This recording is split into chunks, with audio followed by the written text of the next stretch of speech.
பிசினஸ்ங்கிற படத்துல நான் பார்த்த ஒரு காட்சி உங்களிடத்தில் கடத்தி விட்டு போகிறேன். Alert, stay alert. இந்த ஸ்டே அலர்ட்டாக இருக்க வேண்டும் என்றால் என்ன செய்ய வேண்டும் பாருங்க. பாம்பேக்கு வரான் ஒருத்தன், அவனுக்கு ஸ்டாக் எக்ஸ்சேஞ்சில் உள்ள நுழையணும். அவனுக்கு அந்த புத்தி, அவனுக்கு மாத வருமானம் அவன் கணக்கு போட்டிருக்கிறது 3 கோடி. ஆனால் அவன் ஏழை.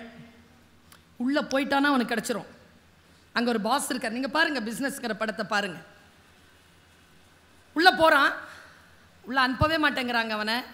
அவன் ஆடை எப்படி இருக்குது, 3 நாள் கலைந்து இருக்கிறான், என்ன பண்ணுறதுன்னு தெரியல. நேராக ஒரு நாள் ஏமாற்றிட்டு ஷர்ட்லாம் டக் பண்ணிக்கிட்டு கரெக்டாக ஃபார்மலில் வந்த மாதிரி சட்டுன்னு அந்த ஆஃபீஸ்க்குள்ளே நுழைஞ்சிடறான். இந்த பாஸ் ஒருத்தர் அவர் வர்றதை பார்க்குறான். அவர் பாஸ் வந்து இதில் ஏறுறார், லிஃப்ட்டில். என்ன தெரிஞ்சு தடுக்கிறதுக்குள்ளே அவனும் ஏறிட்டான் உள்ள. இப்போ பாஸ், அவன், செக்ரட்டரி 3 பேர் தான் இருக்காங்க. அந்த 30 செகண்டை பயன்படுத்துகிறாங்க. நாளைக்கு உங்களை சந்திப்பதற்கு எனக்கு 3 நிமிடங்கள் நேரம் கொடுங்கள், நான் எவ்வளவு பெருமதியானவன் என்பதனை உங்களுக்கு நான் சொல்லிவிடுகிறேன். அன்றைக்கி தெரியல பாஸ்க்கு என்ன மூடு இருந்ததோ. Take his number, tomorrow 10 o'clock is your interview சொல்லிட்டு வந்துடுறாருங்க. நான் படுத்தபடி தாங்க அந்த படத்தை பார்த்துருந்தேன் ஐபேடில். இதை பார்த்த உடனே எழுந்திரிச்சு உட்காந்துட்டேங்க. கிடச்சிருச்சு அவனுக்கு. பார்த்தா அடுத்த நாள் காலையில் 10 மணி ரவுண்ட் டேபிள். கரெக்டாக 9:59க்கு மாஸ்டர் வந்து உட்கார்றார். இவன் 9:50க்கே போயிட்டான். காத்திருக்கிறான், உள்ளே கூப்பிட்றாங்க, போகிறான், உட்கார்றான். 1 minute, tell us about yourself. 1 நிமிஷம் பேசுகிறான். Okay, you have 2 minutes, tea அப்படின்றாங்க. டீ கொண்டாந்து வைக்கிறாங்க அவன் முன்னால். கிளாக் ஓடிக்கிட்டு இருக்கு.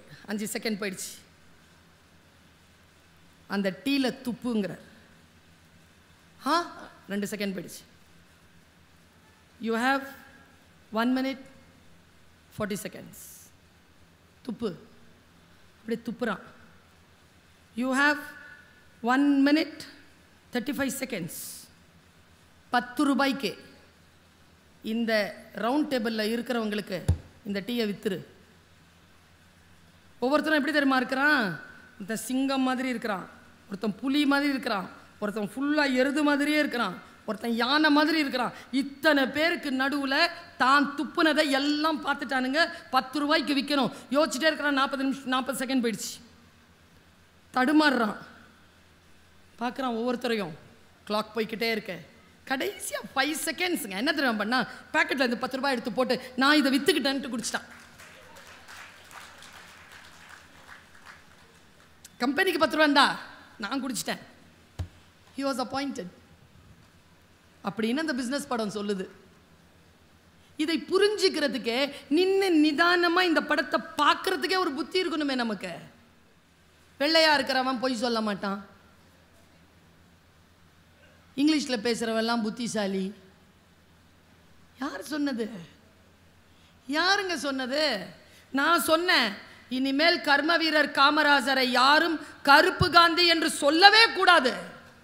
அவர் தென்னாட்டின் காந்தி. கருப்பு என்பது என் தேசிய நிறம், அது என்னுடைய சுயமரியாதைக்குரிய இடம். அதை கருப்பு என்கின்ற வார்த்தையால் நீ குறிப்பிடாத. அவரை படிக்காத மேதை என்று சொல்லாத. யார் படிக்காத மேதை? நாம் எல்லோரும் படிக்க வேண்டும் என்றால் என்ன செய்ய வேண்டும் என்று படித்த மேதை அவர். எப்படி நாம் கொண்டு செலுத்துவது ஒன்றை? ஒரு தலைவரை எப்படி கொண்டாடுவது? ஒரு மனிதரை தலைவர் என்று எப்படி நாம் ஏற்றுக்கொள்வது? நான் சொல்லட்டுமா? எல்லோரையும் விட சிறப்பானவன் இல்லை தலைவன். தன்னை விட சிறப்பானவர்களை உருவாக்குபவன் தான் தலைவன். வாசிச்சா எனக்கு புரியுதே. உன்னை விட என்னை சிறப்பானவராக உருவாக்குகிறாயா? நான் தான் முதல்வன், நான் தான் முதல்வன் என்று அலைந்து கொண்டிருக்கின்ற நேரத்தில் இன்றைக்கு முதலமைச்சராக இருக்கக்கூடியவர் நான் முதல்வன் என்று நீ சொல் என்று உங்கள் வீடு வரைக்கும் கொண்டு வந்து நான் முதல்வன் திட்டத்தை வைக்கிறாரே.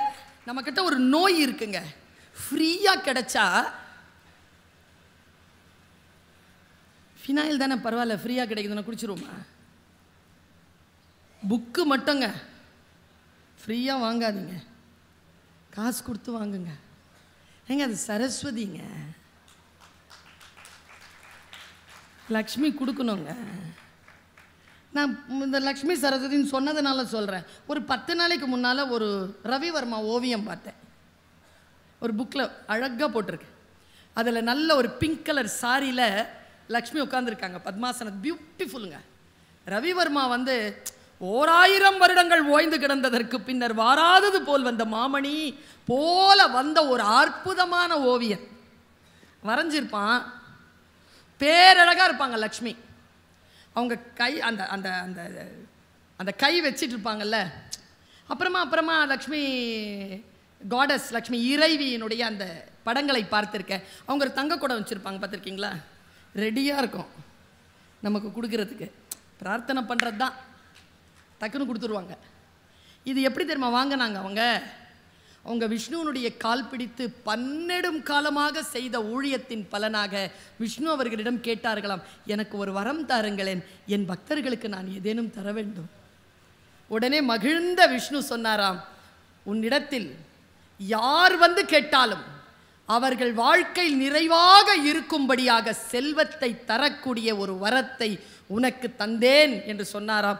லக்ஷ்மி கிட்ட எது கேட்டாலும் காசு கிடைக்கும். கொடுத்த உடனே நம்மளை பற்றி தெரியும்ல விஷ்ணுவுக்கு, அவர் ஒரு முடிவு பண்ணார், காசு எங்கே இருக்குதோ அங்கே தானே போவாங்க. இப்போ நமக்கு ஒரு பைலா எழுதினார், நீ எவ்வளோ வேணாலும் கொடுத்துக்கலாம், நான் நினச்சா வாங்கிடுவேன் போட்டாரா. இதை பார்த்துட்டு இருந்தாங்க நம்ம காடஸ் சரஸ்வதி. நேராக தன்னுடைய கணவர்கிட்ட போனாங்க. லக்ஷ்மி வந்து அவங்களுடைய கணவர்கிட்ட கேட்டு ஒரு வரத்தை பெற்றுவிட்டார். நீங்களும் எனக்கு வரம் தாருங்க. என்ன? அவங்க வரத்தை விட கொஞ்சம் அதிகமாக இருக்கணும். அது பெண்களுக்கே ஒரு விஷயந்தான். நான் எப்போவுமே சொல்வேன், நமக்கு 8 புடினா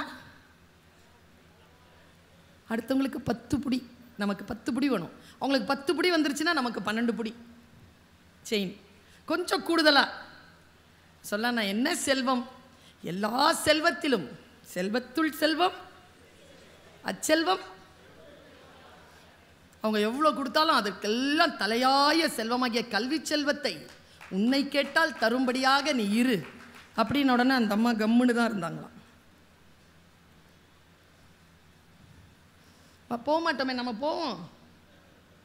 காசு கிடைக்கிற சாமி கிட்ட போவோமா, கல்வி கிடைக்கிற சாமி கிட்ட போவோமா? அவங்க அமைதியாகவே இருந்தாங்களாம். சரி, உனக்கு நான் ஒரு பைலா எழுதுறேன். லக்ஷ்மி கொடுத்ததை வேறு கடவுளர்கள் நினைத்தால் திரும்பி பெற்றுக்கொள்ளலாம். ஆனால் சரஸ்வதி, நீ கொடுக்கின்ற கல்வியை யாராலும் திரும்பி பெறவே முடியாதுன்னு ஒரு வரத்தை பெற்றுக்கொண்டாராம் சரஸ்வதி. எனக்கு நான் அந்த ஆச்சரியத்தோட அந்த ரவிவர்மாவனுடைய அடுத்த பக்கத்தை பார்க்குறேன். சரஸ்வதி உட்கார்ந்துருக்காங்க. ரவிவர்மாவின் சரஸ்வதி எப்படி உட்கார்ந்துருப்பாங்க தெரியுமா? எல்லாம் பத்மாசனத்தில் உட்கார்ந்துருக்க. ரவிவர்மா வரைந்த சரஸ்வதி மட்டும் கால் மேலே கால் போட்டுட்டு அப்படி உட்கார்ந்துருப்பாங்க. கற்றோருக்கு சென்ற இடமெல்லாம் சிறப்பு. இது எங்கிருந்து வரும்? இந்த ஆற்றல் எங்கிருந்து வரும்? நான் 31 நாடுகளுக்கு சுற்றி இருக்கிறேன். ஒரு டிக்கெட்டை கூட சொந்த செலவில் வாங்கினதில்லை. இப்போ வந்துட்டு போகிறதுக்கு கூட சார் தான் கொடுக்குறாரு. கற்றோருக்கு சென்றமிடமெல்லாம் சிறப்பு. கூலின்னு ஒரு படம் வந்திருக்குது, அதையும் தான் பார்க்கணும். ஆனால் அவருக்கு கூலி 200 கோடியாம். அதை யோசிச்சாதான் யோசிச்சுட்டு இருந்தேன் நான். எனக்கு என்ன பயம்? ஏங்க 3 வருஷத்தில் இங்கே இருப்பேன், அப்புறமா ஒரு 4-5 வருஷம் இருக்குது எனக்கு சர்வீஸு. அங்கே இல்லைன்னா நீங்கள்லாம் பார்த்துக்க மாட்டீங்க. டீச்சருங்க நான் 96 இயர்ஸில் செத்து போனேன்னு வச்சுக்கோங்களேன். என்ன சொல்ல தெரியுமா சமூகம்? டீச்சர் செத்து போச்சுன்னு தான் சொல்லும். சரியா? ஆசிரியர். அதனால் சொல்லுகிறேன், வாழ்க்கையை நேர்மையாக சந்திக்க வேண்டும் என்றால் வாழ்க்கையில் முன்னால் இருக்கின்றவர்களுடைய மன உணர்வுகளை புரிந்து கொண்டு சுயமரியாதையுடன் வாழ வேண்டும் என்று சொன்னால் நமக்கு முன்னால் இருக்கக்கூடிய புத்தகங்களை வாசித்துக் கொள்ளுங்கள். நான் கம்பராமாயணத்தை வாசிக்கிறேன். இதோ போன 2 மாதத்துக்கு முன்னால் தான் மெல்பர்ன் போயிட்டு வந்தேன். அக்டோபர் மாதம் சிட்னி போகிறேன். கம்பராமாயணம் பேசுவதற்கு மட்டும். படித்து கொண்டால் இதோ 17ஆம் தேதி கனடா போகிறேன். திருக்குறளை பேசுவதற்கு மட்டும். வாசித்தால் உங்களுக்கு உயர்வு உண்டு. எனக்கு உயர்வை அளித்த என் தாய் தந்தை இறைவன் எல்லோருக்கும் நான் செலுத்துகின்ற அந்த நன்றியை என்னை உயர்த்திய என் தந்தை முதலாக எங்களுக்கு உணவு வாங்க வைத்திருந்த பணத்தில் 50 ரூபாய் கொடுத்து அம்மா சொல்லட்டுமா, இந்த உலகத்திலே இருக்கக்கூடிய பெரிய சாபம் எது, பெரிய வரம் எது என்று சொல்லட்டுமா? பெரிய சாபம் உன் உயிர் காக்கும் நேரம் வருகின்ற பொழுது நீ கற்றது மறந்து போகும் என்று கர்ணனுக்கு கிடைத்த சாபம். உலகத்திலே அதி அற்புதமான சாபம் என்ன தெரியும், வரம் என்ன தெரியுமா? எந்த நேரத்தில் தேவைப்படுகிறதோ நீ உன் குழந்தை பருவத்தில் பார்த்த காட்சிகள் கூட உனக்கு வந்து கைப்பிடித்து உன்னை தூக்கிவிடும். நான் அதனால் தான் சொல்லுவேன், பெற்றோர்களே, ஆசிரியர்களே, நீங்கள் உங்களுடைய பிள்ளைகளுக்கு நல்ல விஷயங்களை இரவு நேரத்தில் உட்கார்ந்து பேசுகின்ற பொழுது, ஒரு பிரார்த்தனை செய்கின்ற பொழுது, ஒரு புத்தகத்தின் ஒரு பகுதியை எடுத்து வாசிச்சு பாருங்களேன். அதில் ஒரு வார்த்தை உங்க 15 வயசு பையன் கேட்க மாட்டான். நாம கேட்டோமா? அவன் கேட்கறதுக்கு அவனும் கேட்க மாட்டான். ஆனால் ஒன்று சொல்கிறேன், சொல்லிக்கொண்டே இருந்தால் என்ன நடக்கும் தெரியுமா? வாழ்க்கை அவர்களுக்கு முன்னால் சவால்களை எடுத்து வீசுகின்ற பொழுது சிறிய வயதில் அவர்கள் கேட்ட அந்த அறம் அங்கே அவர்கள் ஜெயிப்பதற்கு அவர்களுக்கு உதவியாக இருக்கும். அதனால் நல்ல விஷயங்களை சொல்லிக்கொண்டே 2 ஸ்டேட்மெண்ட்டை காத்திரமாக இந்த மேடையில் வச்சுட்டு போகிறேன், ரொம்ப உறுதியாக வச்சுட்டு போகிறேன். ஐன்ஸ்டீன் சொன்ன ஒரு வார்த்தை, imagination is more then knowledge. கற்பனை திறன்தான் அறிவை காட்டிலும் மேலானது. இந்த கற்பனை திறன் வளர்வதற்கு காட்சி ஊடகங்களை விட அச்சு ஊடகங்கள் மிகப்பெரிய அளவில் பயன்படுகின்றன. நான் பிரார்த்திக்கிறேன், என் சொல் இந்த சமூகத்திற்கு புரிய வேண்டும். இன்னொரு விஷயத்தை சொல்லிட்டு போறேன். எனக்கு யார் என்ன சொன்னாலும் புரியும். ஒரு பாப்பா உட்காந்து சிரிக்குது, அது ஒரு 9வது வகுப்பு படிக்கலாம், சரியா? ஒரு 3 நாளைக்கு முன்னால ஒரு ரீல்ஸ் பார்த்தேன். பாப்பா, உன் வயதுக்குரிய எல்லா குழந்தைகளுக்கும் இந்த அம்மாவின் செய்தி, முக்கியமாக இளைஞர்கள், 10, 15, 16, 17 வயதில் இருக்கக்கூடிய இளைஞர்கள். ஒரு அம்மா வருது, சூடா ஏதோ பிடிச்சிட்டு இருக்கு கையில், சூடா இருக்கு, இதை புடி அப்படின்ட்டு தன் மகளின் பெயரை அழைக்குது. மகள் வர, அவளுக்கு உன் வயது இருக்கும். வந்தவ இப்படி புடி அப்படின்ன உடனே அது இப்படி நீட்டுது கையை. அந்த அம்மா சொல்லுது, இங்கே இப்படி சூடாக இருக்கு, இங்கே இப்படி, மறுபடியும் இப்படி நீட்டு. மறுபடியும் சொல்லுது, இப்படி இப்படி வெயிட்டாக இருக்கு, சீக்கிரம், மறுபடியும் இப்படி நீட்டுது. உங்களுக்கு தெரியும்ல, நம்ம அம்மாலாம் என்ன செய்வாங்க, காலையில் எழுப்பும்போது 6 மணிக்கு, தங்கம் ரோஜாப்பூ 6 மணி ஆயிடுச்சுடா தங்கமே, ஏந்திரிடா. ஏந்திரிக்க மாட்டோம். 10 நிமிஷம் கழிச்சு, ஏய் 6:10 ஆச்சு, 7:15க்கு பஸ்ஸு, எழுந்துரு. 6:20 பெட்ஷீட்டை பிடிச்சி இழுத்து விட்றோம், ஃபேனை ஆஃப் பண்ணி விட்றோம். 6:30 எந்திரிக்கலன்னு வச்சுக்கோங்க, சத்தமாக ரேடியோ போட்டு விட்றோம். இதெல்லாம் எனக்கு நடந்தது. அதுக்கப்புறமா 6:45க்கும் எழுந்திரிக்கலன்னு வச்சுக்கோங்க, எங்கள் அம்மாவுக்கு சின்ன வயசுலேருந்தெல்லாம் எவ்வளோ கெட்ட வார்த்தை தெரியுமோ, அத்தனை கெட்ட வார்த்தையும் அது சொல்லும். அந்த பொண்ணு இருங்கல்ல, அந்த பிடிச்சிட்டுன்னு சொன்னால, அந்த பொண்ணு என்ன பண்ணுச்சு, புடி புடினா இப்படி இப்படி நீட்டுச்சா, கடைசியாக சத்தம் போட்டு திட்டின உடனே இல்லை, அந்த பொண்ணு இப்படி பிடிச்சிது. இப்போ நான் இங்கே நிற்கிறேன், நிறுத்துறேன். அந்த பெண் சொல்ல சொல்ல சூடாக இருக்கிறது என்று தெரிந்தும் இப்படி கை நீட்டியது ஏன்? ஏன்? இப்போ நான் இருமுனேன்னா மாவட்ட ஆட்சியர் அதை கொஞ்சம் சீரியஸாக எடுத்துக்கிட்டாரா, ஒரு ஆளை கூப்பிட்டாரா, நேராக போய் அந்த ஸ்டவ்வை சுவிட்ச் ஆஃப் பண்ண சொன்னாரா, இதெல்லாம் நான் பேசிக்கிட்டே கவனிச்சிட்டேனா? நீங்க என் பேச்சை கேட்காம அதை கவனிக்கிறீங்க.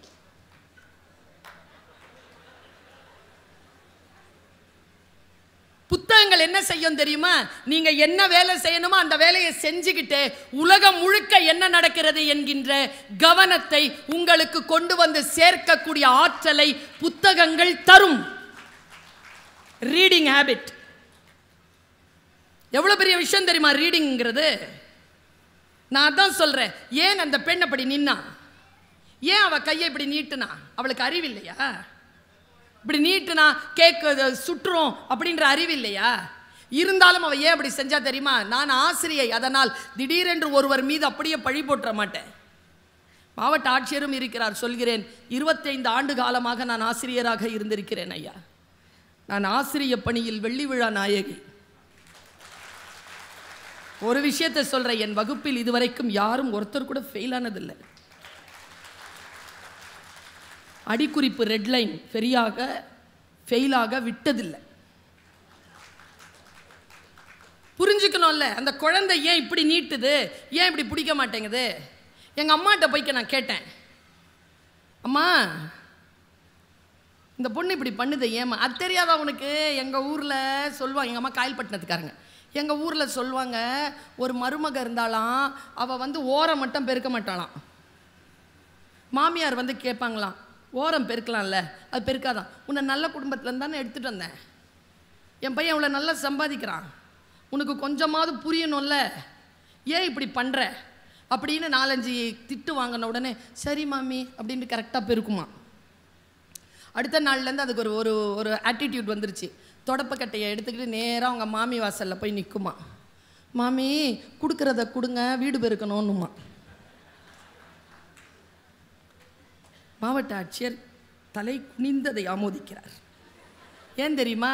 சில பேருக்கு ஒரு வாட்டி சொன்னால் புரியும் சார், சில பேருக்கு 10 வாட்டி சொன்னாலும் புரியாது சார். வேணும்ன்ட்டு திமிரு செய்யாமல் இருக்கிறாங்க. அப்படி கிடையாது சார், 9 வாட்டி நீங்கள் சொன்னது புரியல சார். சரி, ஏன் புரியாமல் போகுது தெரியுமா? நான் ஒன்று சொல்கிறேன், இந்த ஃபோனை கொடுங்க. இந்த ஃபோனை எப்போ பார்த்தாலும் பார்த்துக்கிட்டே இருந்தீங்கன்னா யார் சொன்னாலும் புரியாது. புத்தகத்தை படிச்சிங்கன்னு வச்சுக்கோங்களேன், எவன் சொன்னாலும் புரியும். அந்த சொல், ஒரு சொல்லை இன்னொரு சொல் கடந்து, அந்த ஒரு சொல்லும் இன்னொரு சொல்லோடும் சேர்ந்து அந்த பொருளை புரிந்து கொண்டு அந்த அடுத்த கட்டத்திற்கு போய்கிட்டே இருக்கிறீங்கல்ல, அந்த பயிற்சி இருக்குல்ல, அதுக்கு பெயர்தான் கல்வி, அதற்கு பெயர்தான் அறிவை கூர்த்திட்டுதல். அதனால் சொல்லுகிறேன், இந்த அறிவை கூர்த்திட்டி தந்த புத்தகங்களே உங்களுக்கு நன்றி. ஒன்றை எப்படி நாம் புரிந்து கொள்ள, நான் இப்படி சொல்றேங்க, வெறும் சொல் தான். கருத்து ஏத்துங்க மந்திரம், வெறும் கயிறு தான். எடுத்து கையில கட்டினா கங்கணம், கழுத்துல கட்டினா தாலி, இடுப்பில் கட்டினா அரணா கயிறு. கயிறு தான். வெறும் சோறு. கருத்து ஏற்றினால் பிரசாதம். வெறும் பேச்சு. கருத்து ஏற்றினால் சத்சங்கம். வெறும் கட்டடம். கருத்து ஏற்றினால் கோவில், வீடு. கருத்து ஏற்றணும்ல, அந்த கருத்து ஏற்றக்கூடிய அந்த ஆற்றலை எது தரும் என்றால் வாசிப்பும் புத்தகங்களும் உனக்கு தரும். போன சண்டே தினமலர் பத்திரிக்கை இருந்துச்சுன்னா அதில் எனக்கு கேள்வி பதில் கேட்டிருக்காங்க. அதில் என்னோட ஆசிரியராக இருப்பது இருக்கு இல்லையா, பெரும் பணி. பிடி டீச்சராக நான் ஜாயின் பண்ண அந்த ஒரு 10 நாள்லையே நான் ரவுண்ட்ஸ் வரேன், டிசிப்ளின் ரவுண்ட்ஸ். அப்போ 10th ஸ்டாண்டர்ட் இடம் காலியாக இருந்தது. கிளாஸில் டீச்சர் இல்லை, பிள்ளைங்க சத்தம் போட்டிருந்தாங்க. நான் உள்ளே நுழைஞ்சேன். என்னப்பா பாடம்னு கேட்டேன். திருக்குறள் வகுப்பு. எடுங்க புத்தகம் எடுங்க. புத்தகம் எடுத்தாங்க. என்ன சப்ஜெக்ட் எடுத்து பார்த்தா ஒழுக்கமுடைமை. டீச்சர் வரலையா? வரல. எத்தனாவது பாடம் நடத்தியிருக்காங்க? 3 நடத்தியிருக்காங்க. 4வது நான் நடத்தவான்னு இப்படி கேட்குறேங்க. சரின்னுதுங்க பிள்ளைங்க. அதுக்குள்ளே டீச்சர் வந்துட்டாங்க. உள்ள வந்தவங்களுக்கு தெரியாது. நேராக வந்துட்டு, நீங்கள் பிடி டீச்சர் தானே, என்ன கையில் புக்கு உங்கள் வெளியில். அவங்களுக்கு தெரியாது. நான் மனசில் யோசிக்கிறேன், திருக்குறள் முன்னால் பிள்ளைகள் பாடம் நடத்தக்கூடிய வாய்ப்பு இல்லை, வெளியில் போக சொல்கிறார்கள். வெளியில் வரும்பொழுது என் மனதில் என்ன உணர்வு வந்தது என்று உங்களுக்கு தெரியாது. நான் அதற்கு முன்னால் இருந்தது வேறு, அதற்கு பின்னால் நான் இருந்தது வேறு. என் மனதில் ஆழமாக வேரூன்றிய அந்த தமிழை வெறித்தனமாக படிக்க தொடங்கினேன். வெறித்தனமாக படிக்க தொடங்கினேன். எம்ஏ கிளியர் பண்ணுறேன், யூஜிசி ஃபர்ஸ்ட் இயர்லேயே எம்ஏ முடித்த உடனே யூஜிசி கிளியர் பண்ணுறேன். அங்கேயே டாக்டர் இ சுந்தரமூர்த்தி மொழித்துறை தலைவர், அவர்கிட்ட மொழித்துறையில் பிஹெச்டி சேர்றேன். பிஹெச்டி சப்மிட் பண்ணிவிட்டு எனக்கு ஒரு வாய்ப்பு வருது ஒரு காலேஜில் ஜாயின் பண்ணுறதுக்கு. நான் வந்து உட்கார்றேன் இன்டர்வியூவுக்கு. பக்கத்தில் என்னை வெளியில் போன சொன்னால் அந்த டீச்சர் உட்கார்றாங்க இன்டர்வியூவுக்கு. 2 பேருக்கும் வேலை. ஆனால் என்ன தெரியுமா, நான் பிஹெச்டி முன்னால் முடிச்சு இருந்ததுனால 19 ஆண்டுகள் என் பெயர் மேலேயும் அவர்கள் பெயர் கீழேயும் தான் இருந்தது. அதற்கு பிறகு அவரை துறை தலைவராக்கினோம். அவரின் கீழ் நான் 2 ஆண்டுகள் பணி செய்தேன். மிக நல்ல பெண். சரி, ஆசிரியர், விரிவுரையாளர், துணை பேராசிரியர், இணை பேராசிரியர், ஒரு கல்லூரியினுடைய தமிழ் துறை தலைவராக வந்து உட்கார்றேன். வெறித்தனமாக படிப்பதை தவிர்த்து வேறு எதுவும் என் வாழ்க்கையில் எனக்கு தெரியாது. படித்துக்கொண்டே இருப்பேன். எதை என்றெல்லாம் நீங்க கேட்கவே கூடாது, எல்லாவற்றையும் படிப்பேன். படிச்சுக்கிட்டு இருந்ததுனால துறை தலைவராக உட்கார்ந்த 1 மாத இடைவெளிக்குள் அரசிடம் இருந்து ஒரு ஆணை. உலகத் தமிழ் சங்கம் என்கின்ற ஒரு அரசு நிறுவனம் இருக்கிறது, அதற்கு உங்களை துணை தலைவராகவும் இயக்குனராகவும் நியமித்திருக்கிறோம். நீங்கள் அங்கே வந்து 3 ஆண்டுகள் பணிபுரிய வேண்டும். பென்சிலிலிருந்து தொடங்கிய என்னுடைய வாழ்க்கை இன்றைக்கு எங்கே நிற்கிறது தெரியுமா?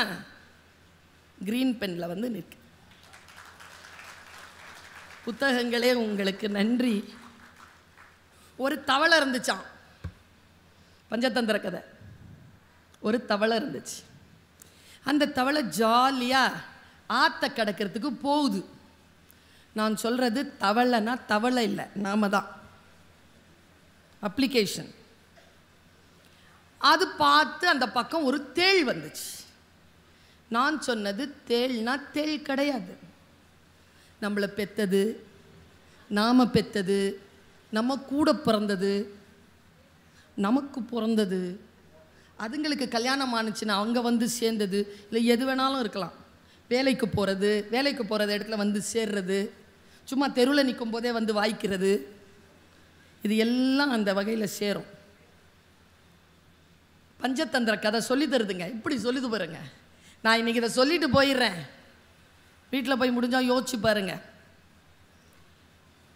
தேள் வந்து சொல்லுது தவளை கிட்ட, தவளை எனக்கு அந்த பக்கம் போகணும், நீ ஹெல்ப் பண்ணு.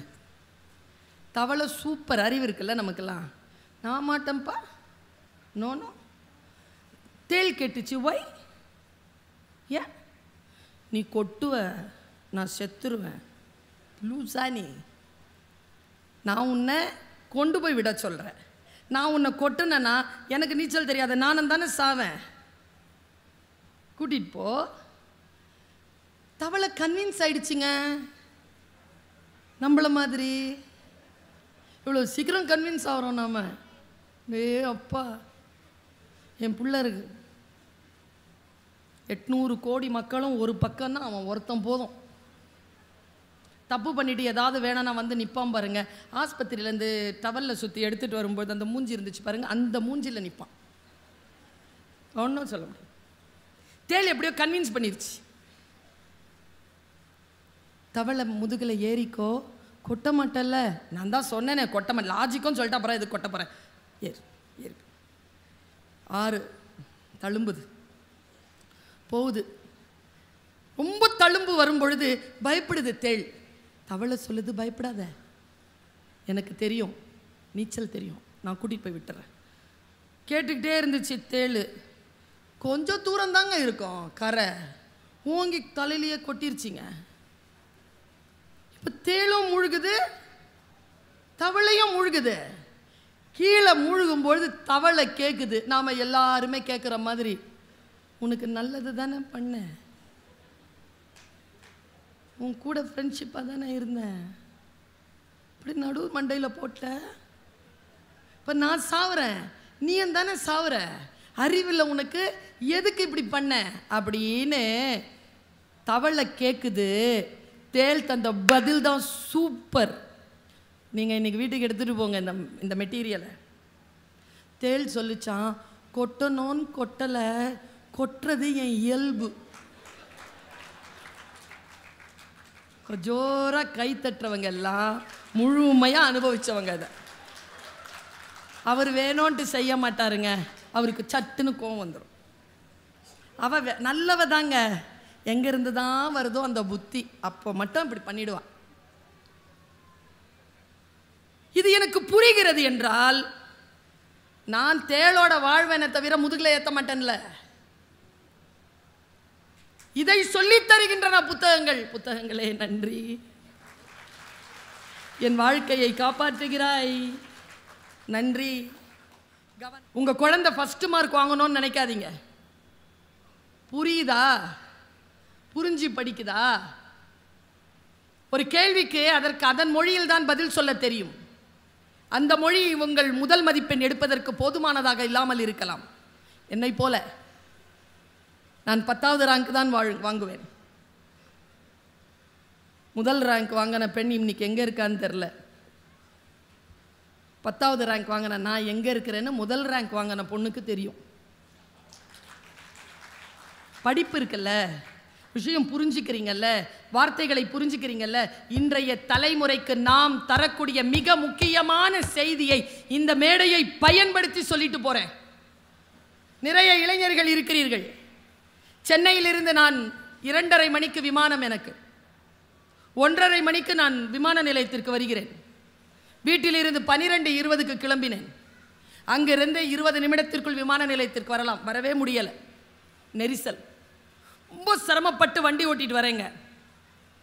இப்படி திரும்பி பார்க்குறேன், ஸ்விக்கி ஜொமேட்டோன்ற அந்த பேர் சொல்லக்கூடாது, அது மார்க்கெட்டிங் மாதிரி ஆகிடும். அந்த உணவுப் பொருட்களை எடுத்துகிட்டு போகிறாங்கல்ல இளைஞர்கள், ராக்கெட் மாதிரி போகிறாங்கங்க. நீ லாரி ஆயிரு, பஸ் ஆயிரு, 2 வீலர் ஆயிரு, கார் ஆயிரு, யார் வேணாலும் ஆயிரு, சிக்னல் இருக்கட்டும், இல்லாமல் போட்டோம். ஏன்னா அந்த 20 மினிட்ஸில் அவங்க போய் கொடுத்தா தான் அவங்களுக்கு ஒரு 30 ரூபா கிடைக்கும். அந்த இளைஞர்களை பார்த்து கேட்கிறேன், இவ்வளவு வேகமாக வண்டி ஓட்டி கொண்டு அந்த 30 ரூபாய்க்காக போகிறாயே, ஒரு 15 வருடத்திற்கு முன்னால் இவ்வளவு வேகத்தோடு புத்தகங்களை படித்திருந்தால், இந்த வெறியை படிப்பில் காட்டி இருந்தால், நான் வெறியா இருந்தேனே, என்னை போல் நீ ஏன் இல்லை? நீ ஏன் உன்னுடைய வாழ்க்கை சிரமங்களுக்குள் படுத்திக் கொள்கிறாய் என்றால் என்ன என்றால், நின்று நிதானமாக வாசிப்பது என்பது அவ்வளவு பேருக்கு சுலபமாக வருவதில்லை. 2 விஷயத்தை சொல்கிறேன். ஒன்று ஸ்போர்ட்ஸ், ஒன்று படிக்கிறது. 2 வேலை செய்யும்போது 3வது வேலை செய்ய முடியாது. ஓட்டப்பந்தயத்தில் ஓடனா ஓடுறத தவிர்த்து வேறு எதுவும் செய்ய முடியாது. அப்போ தான் முன்னால் வர முடியும். படிக்கின்ற பொழுது வேறு எதையும் செய்ய முடியாது. படித்தால் கவனம் சிதறும். 100% உன்னை நீ மூழ்கடித்துக் கொள்வது ஒன்று விளையாட்டில், மற்றொன்று புத்தக வாசிப்பு. உங்கள் எல்லாருக்கும் ஒரு விஷயம் சொல்லித்தரேன். பிள்ளைங்கக்கிட்ட இன்னிலேருந்து ஒரு வார்த்தையை சொல்லாதீங்க. டேய் விளையாடாதரா, டேய் நடிக்காதரா சொல்லாதீங்க. 2 டிபார்ட்மெண்ட் தான் நிறைய சம்பாதிக்குது. எனக்கு வாழ்க்கை முழுவதும் முட்டாளாக இருப்பதை விட ஒரு முறை முட்டாள் என்று பெயர் வாங்குவது புத்திசாலித்தனம். வேகமாக சொன்னால் புரியாது, புரிஞ்ச மாதிரி இருக்கும். தமிழ் தானே, புரிஞ்சுதாப்பா? சொல்லு, புரிஞ்சுதா? சிரிக்கிறான். நான் ஒன்று சொல்லட்டுமா? கற்றலின் முதல் தகுதி என்ன தெரியுமா தம்பி? தெரியலங்கிறது வெளிப்படையாக ஒப்புக்கிறது. அப்போதான் கற்றல் நிகழும். நான் இதை பல மேடைகளில் சொல்லியிருக்கிறேன். இது என்னது? ஒலிபெருக்கி. இது இங்கிலீஷில் சொல்லுங்க, பரவாயில்ல. இது என்னது? ஃபோக்கஸ் லைட் இல்லை. அது என்னது? ஸ்பீக்கர். ஒரு நாள் நான் பேசுறது கேட்கல. சார்கிட்ட சார் மாதிரி ஒருத்தர் உட்காந்துருந்தார். சார் நான் பேசுறது கேட்கல சார், மைக் நல்லா தான் சார் இருக்கு. அது ஸ்பீக்கர் லூஸு மேடம்ட்டார். நீ யாரை சொல்கிற நீ? இப்போ இது என்னன்னு எனக்கு தெரியணுமா இல்லையா? 30 வருஷமாக பேசுகிறேன், எனக்கு தெரியணுமா இல்லையா? தெரில. நான் நேராக பிரவீன் சார் கிட்ட போனேன். சார் இன்னைக்கு உங்கள் புத்தக திருவிழாவில் பேசுகிறேன் சார். சூப்பர் ப்ரொஃபஸர், வாங்க, நீங்கள் பதவியேற்றதிலிருந்து வந்த முதல் கூட்டம் நல்வரவு அப்படின்னார். எனக்கு அவர் பேசுகிற தமிழ் ரொம்ப பிடிச்சிருக்குங்க. ஆனால் அவர் வேறு ஏதோ ஒரு மொழி வீட்டில் பேசுகிறாருன்னு தெரியுது. ஆனால் தமிழில் ஒரு தப்பும் இல்லை. எவ்வளோ பெரிய ஒரு மோட்டிவேஷன் தெரியுமா இது லாங்குவேஜ் டீச்சருக்கு? தப்பு இல்லாமல் பேசுறது எவ்வளோ பெரிய விஷயம். என்ன என் பேரை மட்டும் மாற்றி சொன்னீங்க? சொல்லிடணும்ல. ஒரு விஷயம் நமக்கு புரிகிறது பாருங்க. அவர்கிட்ட போய் கேட்குறேன், சார் என் முன்னால் ஏதோ ஒன்று வைக்கிறாங்க சார், கொம்பு ஒன்று, அதுக்கு கொண்டெல்லாம் இருக்குது சார். அப்படிலாம் ஒன்றும் வைக்க மாட்டாங்களே மேடம், டோன்ட் வரி. இல்லை மேடம், இல்லை சார், அது சொன்னால் தான் சார் மற்றவங்களுக்கு கேட்குது. அவர் சீரியஸாக என்னை பார்க்குறாரு. எதை சொல்கிறீங்க? அது என்னமோ சொல்கிறாங்க சார், அது இன்னும் கொஞ்சம் டீட்டெயிலாக சொல்லுங்கள் சார். நான் பேசினா அப்போ தான் சார் மற்றவங்களுக்கு கேட்குது. Mic S. எதுக்குமே டென்ஷன் ஆகாத மாவட்ட ஆட்சியர் டென்ஷன் ஆனார். 30 வருஷமாக பேசுகிற மைக்னா என்னன்னு தெரில உனக்கு? ஒரு ப்ரொஃபஸர்னு நம்பி இந்த பெரிய கூட்டத்தை ஏற்பாடு. முட்டாள் பெண்ணே, மைக் என்றால் என்ன என்று தெரிந்து கொள்ளவில்லையா நீ இதுவரைக்கும்? முக்கால் நோட்டெடு. எலக்ட்ரான், குரோட்டான், புரோட்டான் என்னமோ சொல்லி கொடுத்தார். மைக் நான் தெரிஞ்சுக்கிடுச்சு. இப்போ நான் சொன்ன ஸ்டேட்மெண்ட் புரியுதா பாருங்க. வாழ்க்கை முழுவதும் மைக் என்றால் என்ன என்று தெரிந்து கொள்ளாமல் முட்டாளாக இருப்பதை விட ஒரு முறை முட்டாள் என்று பெயர் வாங்கி கொண்டு மைக் என்றால் என்ன என்று தெரிந்து கொள்வது புத்திசாலித்தனம். சொல்லலாமான்னு தெரில. எங்கே சொல்லாமல் எங்கே சொல்கிறது? புத்தகத்தை காலில் தொட்டினா என்னங்க பண்ணலாம்? எடுத்து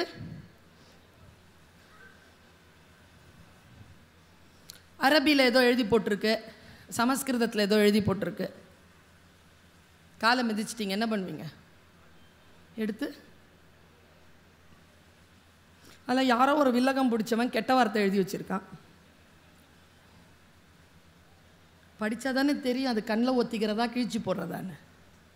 பார்த்த உடனே புக்கு படித்து பாருங்க. கிழிச்சி தூர எறிகின்ற புத்தகங்கள் உண்டு, நெஞ்சத்தோடு அரவணைத்துக் கொள்ளுகின்ற புத்தகங்கள் உண்டு. எந்த புத்தகம் உங்களுடைய வாழ்க்கைக்கு உதவி செய்யுமோ அந்த புத்தகங்களுக்கு நன்றி சொல்லுங்கள்.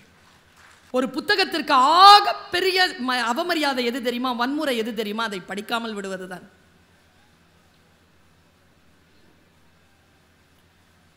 எட்நூறு பக்கம் இருக்கோங்க. 749வது பக்கத்தில் நமக்குன்னு ஒரு வரி எழுதியிருப்பாங்க. அவன் அதுக்கு தாங்க அவ்வளோ பேஜஸையும் நம்ம கடக்கணும். டக்குன்னு அந்த சொல் அப்படி வந்துடாது. நான் ஏன் தெரியுமா புத்தகத்துக்கு நன்றி சொல்கிறேன்? ஒவ்வொருத்தரும் துடிக்கிறாங்கங்க. தன் வாழ்க்கையில் தான் கண்டெடுத்த பேருண்மையை, பெரும் ரகசியங்களை அந்த புத்தகங்களின் வழியாக உங்களுக்கு தந்து கொண்டே இருக்கிறார்கள். அதை நீங்கள் படித்துவிட வேண்டும் என்று ஒவ்வொருவரும் துடிக்கிறார்கள். நான் ஆர்ப்பாட்டமாகவும் நகைச்சுவையாகவும் பேசுகின்றவர்களுடைய பேச்சை ஆர்வமாக கேட்கும் நாம் ஆர்ப்பாட்டமும் நகைச்சுவையும் இல்லாமல் ஆழமான அறிவோடு பேசுகின்ற சான்றோர்களின் பேச்சை கேட்டு பயிற்சி பெற வேண்டும். நம் வாழ்க்கையை மாற்றி போடக்கூடிய முத்துக்கள் அங்கிருந்து கிடைக்கலாம்.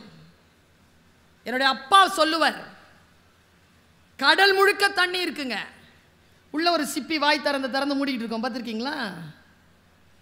கடல் முழுக்க நீர் இருக்குல்ல, அது ஏன் தாகத்தோடு இருக்கு? ஏனென்றால் அதற்கான துளி, தாகத்தை தணிக்கக்கூடிய துளி கடலில் இல்லை. அது எங்க இருக்கு? வானத்தில் மிதந்து கொண்டிருக்கக்கூடிய மேகங்களுக்குள் மறைந்திருக்கு.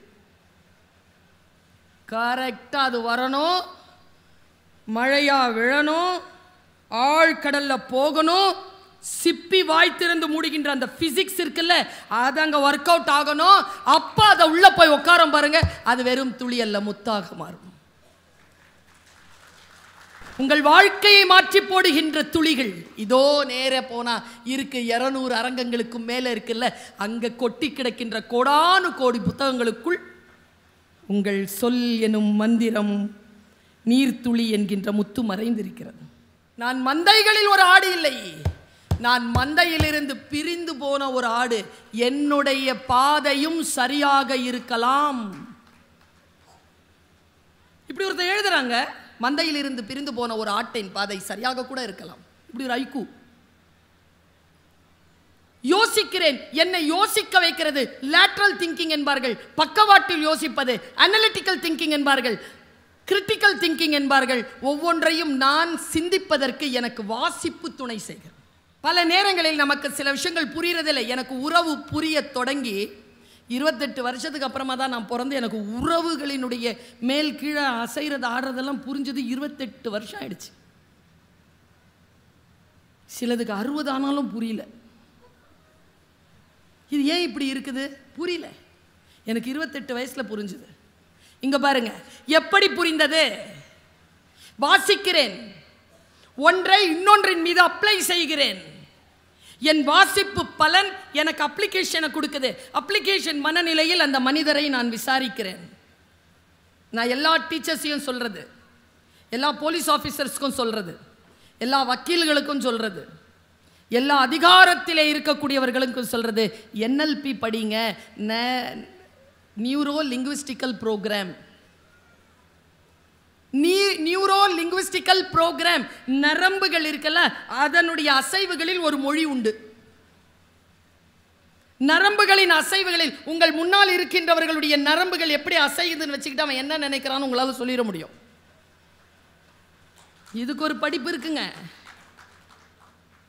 எனக்கு தெரிஞ்சு நிறைய பேர் இதை படிச்சிடணும். நான் ஒரு சிறுபான்மை சமூகத்தை சேர்ந்த ஒரு பெண். என்னுடைய வீட்டில் பேசக்கூடிய மொழி உருது. அப்பா உருது, அம்மா தமிழ் வழி. அவங்களுக்கு 9 வயசுல கல்யாணம் பண்ணி கூட்டு வந்துட்டாங்க. அதனால் அவங்களுக்கு உருது எழுத படிக்க தெரியும். எங்கள் அம்மாவுக்கு, எங்கள் அம்மா தமிழில் பேசுவாங்க, எங்கள் அம்மா தமிழில் பேசுவாங்க, எங்கள் அப்பா ஃபுல்லாக உருது தான் பேசுவார். கொஞ்சம் நினச்சி பார்த்தீங்களா, ஒரு பிற்படுத்தப்பட்ட சிறுபான்மை சமூகத்தில் உருது பேசுகின்ற ஒரு பெண் எப்படி இவ்வளவு பயணங்களை செய்து PhD வரைக்கும் வாங்கி இந்த மாதிரி உலகமெல்லாம் பயணம் செய்து உலக தமிழ்ச் சங்கத்திற்கு துணைத் தலைவராக வந்து உட்கார்ந்திருக்கானா? என்ன பின்புலம் என்றால் அவள் வாசிப்பு. அவள் எந்த மதத்தை சார்ந்த ஒரே புத்தகத்தை வாசிப்பது இல்லை. அவள் எல்லாத்தையும் வாசிக்கிறாள். நான் பைபிள் வாசிக்கிறேன், நான் தேவார திருப்பதிகங்களை வாசிக்கிறேன், நான் குறள் வாசிக்கிறேன், நான் சங்க இலக்கியங்களை வாசிக்கிறேன். வாசிக்க வாசிக்க எனக்கு பொருள் புரிகிறது, ஒரு பேருண்மை புரிகிறது. என்ன தெரியுமா? ஒரு மதம், காத்திரமா சொல்றேன், நாம் புரிந்து கொள்ளாமல் யார் புரிந்து கொள்வது? எந்த மதமும் எடுத்துக்கோங்க, அதுக்குன்னு ஒரு புத்தகம் இருக்கும். புத்தகம் இல்லாமல் மதம் கிடையாது. மதவாதிகளுக்கே தெரிகிறது இதை பரப்ப வேண்டும் என்றால் புத்தகத்தை தான் நாம் கையில் கொள்ள வேண்டும் என்று. சொல்றேங்க, வெறும் சொல் தான். கருத்து ஏத்துங்க மந்திரம். வெறும் கயிறு தான். எடுத்து கையில கட்டினா கங்கணம், கழுத்துல கட்டினா தாலி, இடுப்புல கட்டினா அரணா கயிறு. கயிறு தான். வெறும் சோறு. கருத்து ஏற்றினால் பிரசாதம். வெறும் பேச்சு. கருத்து ஏற்றினால் சத்சங்கம். வெறும் கட்டடம். கருத்து ஏற்றினால் கோவில், வீடு. கருத்து ஏற்றணும்ல, அந்த கருத்து ஏற்றக்கூடிய அந்த ஆற்றலை எது தரும் என்றால் வாசிப்பும் புத்தகங்களும் உனக்கு தரும். நான் கம்பராமாயணத்தை வாசிக்கிறேன். இதோ போன 2 மாதத்துக்கு முன்னால் தான் மெல்பர்ன் போயிட்டு வந்தேன். அக்டோபர் மாதம் சிட்னி போகிறேன். கம்பராமாயணம் பேசுவதற்கு மட்டும். படித்து கொண்டால் 17ஆம் தேதி கனடா போறேன், திருக்குறளை பேசுவதற்கு மட்டும். வாசித்தால் உங்களுக்கு உயர்வு உண்டு. எனக்கு உயர்வை அளித்த என் தாய், தந்தை, இறைவன் எல்லோருக்கும் நான் செலுத்துகின்ற அந்த நன்றியை, என்னை உயர்த்திய என் தந்தை முதலாக எங்களுக்கு உணவு வாங்க வைத்திருந்த பணத்தில் 50 ரூபாய் கொடுத்து அம்மாவிடம் சண்டை போட்டுக்கொண்டு எனக்கு அப்பா வாங்கி கொடுத்தாரே அந்த திருமந்திரம் என்கின்ற நூல், அந்த திருமந்திரத்தை எழுதிய திருமூலருக்கு நான் என் வணக்கத்தை சொல்கிறேன், என் நன்றியை சொல்கிறேன்.